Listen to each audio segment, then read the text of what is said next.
Bismillahirrahmanirrahim. Assalamualaikum warahmatullahi wabarakatuh. Perkenalkan, nama saya Sandi Suwadi dari kelas Manajemen Pendidikan Islam A di Institut Agama Islam Cipasung. Untuk kali ini saya akan menjelaskan atau memaparkan sebuah materi tentang visi, misi, dan tujuan sekolah ataupun madrasah. Untuk yang pertama, kita akan menuju ke pengertian visi. Untuk pengertian visi itu sendiri, visi berasal dari kata bahasa Inggris yang berarti vision, dan juga artinya adalah penglihatan, daya lihat, pandangan, penayangan ataupun bayangan. Kalau untuk secara etimologi, visi adalah mengandung arti kemampuan untuk melihat inti persoalan. Menurut pendapat para ahli, salah satunya adalah Bapak Said Budairi pada tahun 1994. Beliau menyatakan bahwa visi adalah pernyataan cita-cita, bagaimana wujud masa depan, bagaimana wujud masa sekarang, dan juga berkenaan pada zaman atau pada saat masa lalu. Kemudian, menurut Nanang dan juga Muhammad Ali pada tahun 2006, beliau menyatakan bahwa visi adalah harapan dan keinginan semua pihak yang terlibat dalam organisasi. Selanjutnya, menurut Muhammad Syaifuddin pada tahun 2007, visi adalah imajinasi moral yang mengarahkan profil sekolah yang diinginkan di masa mendatang.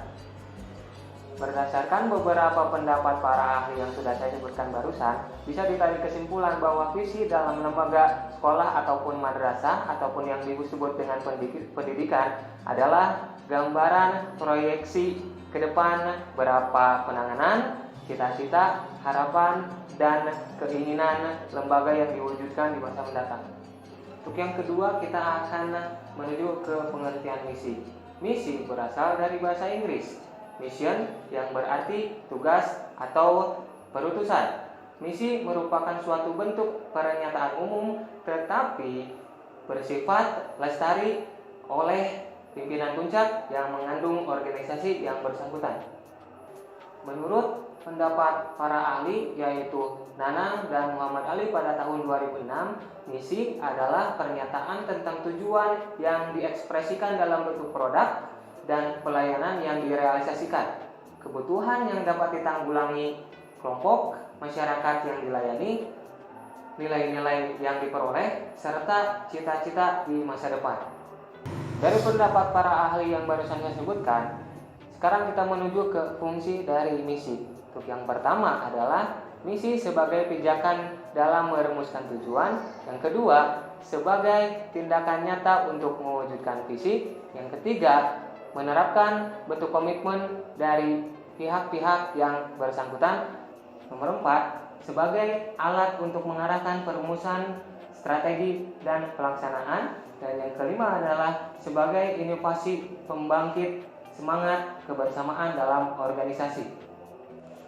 Yang selanjutnya kita masuk ke pengertian tujuan sekolah ataupun madrasah. Pengertian tujuan adalah sasaran yang akan dicapai oleh seseorang atau sekelompok orang yang melakukan sesuatu kegiatan. Tujuan merupakan penjabaran dan pernyataan misi, yaitu sesuatu yang akan dicapai atau dihasilkan dalam jangka waktu yang telah ditentukan. Menurut salah satu pendapat dari para ahli yaitu Muhammad Syaifuddin pada tahun 2007, beliau menyebutkan bahwa tujuan adalah tahapan atau langkah untuk mewujudkan visi sekolah yang telah dirancangkan. Tujuan dalam suatu pendidikan merupakan apa yang akan dicapai atau dilakukan oleh sekolah yang bersangkutan dan kapan akan dicapai. Jika visi dan misi terkait dengan jangka waktu yang panjang, tujuan dijadikan dengan jangka waktu yang pendek, yaitu kurang lebih 3-5 tahun.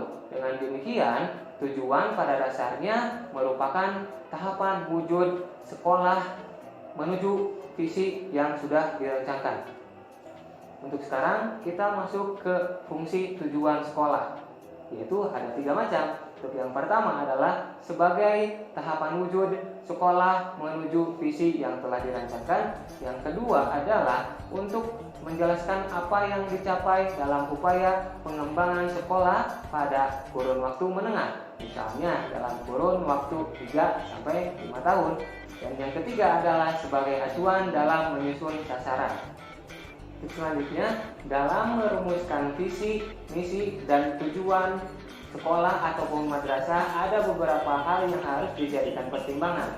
Antara lain, dalam merumuskan visi harus mempertimbangkan. Yang pertama, visi harus dapat menjadi panduan atau tahapan dari inovasi. Yang kedua adalah visi harus disebarkan di kalangan anggota organisasi ataupun di sekolah dan madrasah. Yang ketiga adalah visi harus digunakan untuk menyebarluaskan keputusan dan tindakan organisasi yang penting. Yang keempat adalah visi berorientasi ke masa depan. Yang kelima, misi menunjukkan keyakinan masa depan yang jauh lebih baik. Yang keenam, visi mencerminkan standar keunggulan dan cita-cita yang ingin dicapai.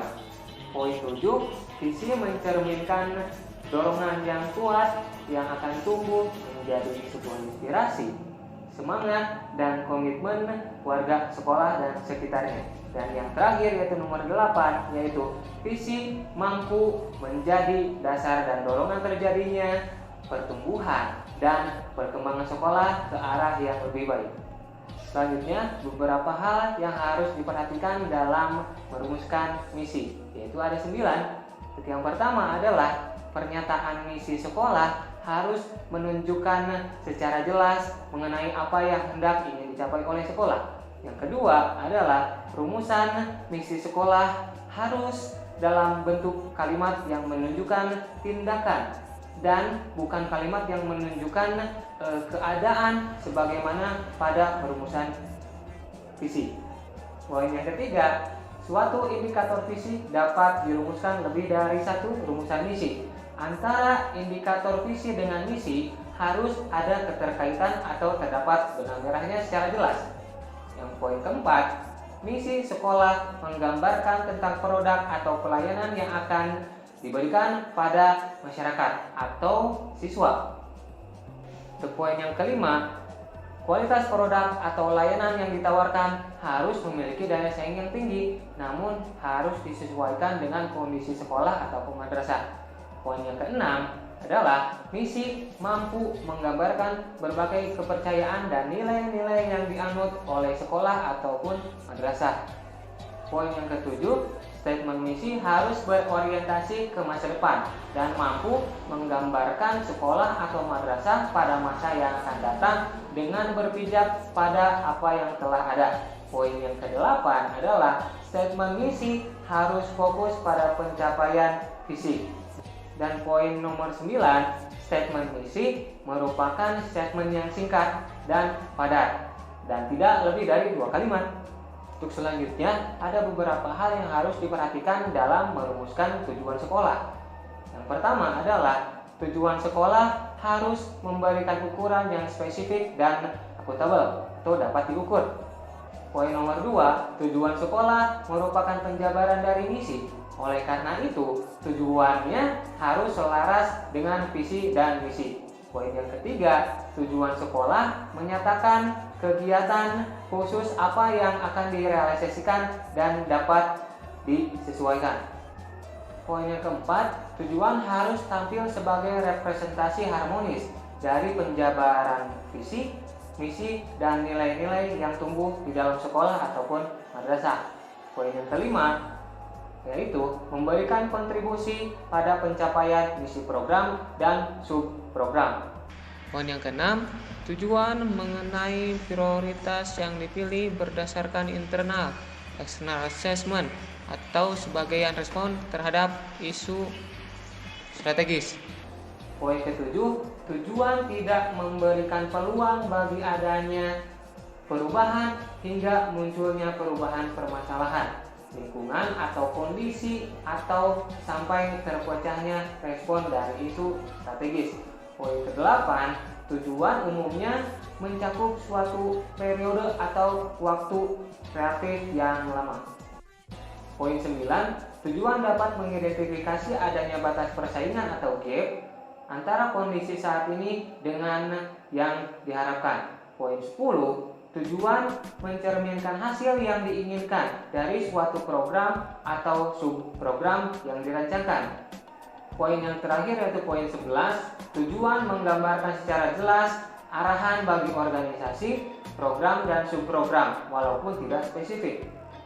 Itulah pemaparan dari saya seputar tentang visi, misi, dan tujuan sekolah ataupun madrasah. Mudah-mudahan apa yang barusan saya sampaikan kepada teman-teman semua bisa bermanfaat dan juga bisa dimengerti, dan juga mudah-mudahan bisa memenuhi salah satu tugas dari ujian akhir semester mata kuliah manajemen strategik dan manajemen mutu madrasah. Terima kasih. Assalamualaikum warahmatullahi wabarakatuh.